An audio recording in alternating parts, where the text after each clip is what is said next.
stepsister destroyed my confidence for years, so I made her watch me steal her dream. When my mom married Trevor, his daughter Cassie was already the golden child of our local dance studio. She'd been dancing since she was 3, winning every competition in our small town. I was 12 when I joined the family, and from day one, Cassie made sure I knew exactly where I stood. "You started too late," she whispered during family dinners, loud enough for Trevor to hear. "Real dancers begin in diapers, not middle school." She critiqued my form in front of other dancers, pointing out how my turnout wasn't perfect or how my extensions looked forced. "Some people just don't have dancer bodies," she'd announced, her voice carrying across the entire studio. While Cassie dominated the advanced classes, I was stuck in beginner groups with kids half my age. She positioned herself where she could watch me stumble through basic combinations, a familiar smirk spreading across her face. "Mom and Trevor are throwing money away on your lessons," she told me one night after I'd fallen during a simple pirouette. "You'll never catch up to someone with actual talent." But something in her cruelty lit a fire in me. Every morning at 5 a.m., I'd sneak into our garage and practice until my feet bled through my canvas shoes. While Cassie slept in after her weekend parties, I'd stretch and drill combinations I'd memorized from grainy YouTube videos. Our parents noticed my dedication, but walked on eggshells around comparisons. They'd praise Cassie's natural grace and my work ethic in the same breath, even though everyone could see the canyon between us. Everything changed our senior year when the Royal Ballet Academy announced they were offering a full scholarship to one dancer from our region. One scholarship, one chance, one shot at everything. Cassie was already planning her audition outfit the day the announcement was made. "They're obviously going to pick me," she told anyone who'd listen at the studio. "I've been preparing my whole life for this moment. Some people just aren't built for elite training." She'd practice her audition piece during my scheduled studio time, forcing me to watch her flawless technique while I waited. That's when I overheard her talking to our dance teacher, Miss Samantha, after class. "Honestly, I feel bad that my stepsister even thinks she has a chance. Mom and Trevor keep encouraging her delusions, but someone needs to tell her the truth. She's been dancing for 5 years. I've been dancing for 15. That scholarship has my name on it." I walked home that night and made a decision. I'd let Cassie stay confident, while I prepared in complete silence. Every rejection I'd swallowed, every cruel comment, every moment she'd made me feel like an imposter in our own family, I channeled it all into my training. I found a retired principal dancer who agreed to coach me privately. I sold my car to pay for the sessions and picked up shifts at a local cafe to afford new point shoes. The day of auditions arrived, and our entire family showed up to watch. Cassie performed first, and I'll admit it, she was absolutely stunning. Her technique was flawless, her stage presence commanding. The judges nodded approvingly, and I could see the satisfaction radiating from her as she curtsied. Then they called my name. The music started, and something I'd never felt before took over my body.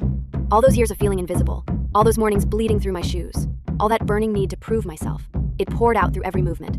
I wasn't just dancing. I was telling the story of every kid who'd ever been told they'd never be enough. When I finished, the theater fell completely silent.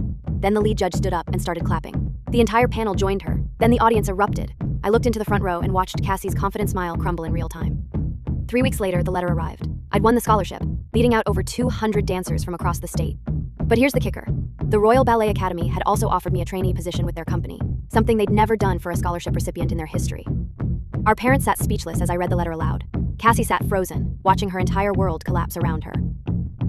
"This is impossible. I've been dancing longer. I have better technique. They made a mistake." Mom looked at her like she was seeing a stranger. "Cassie, your sister has worked harder than anyone I've ever known." "Stepsister." Cassie spat, "and she stole my dream." Trevor shook his head slowly. "Nobody stole anything, Cass. She earned every bit of it." 2 months later, I moved to London to begin my training. Cassie enrolled in community college business classes, her dancing dreams officially buried. My parents visit me often.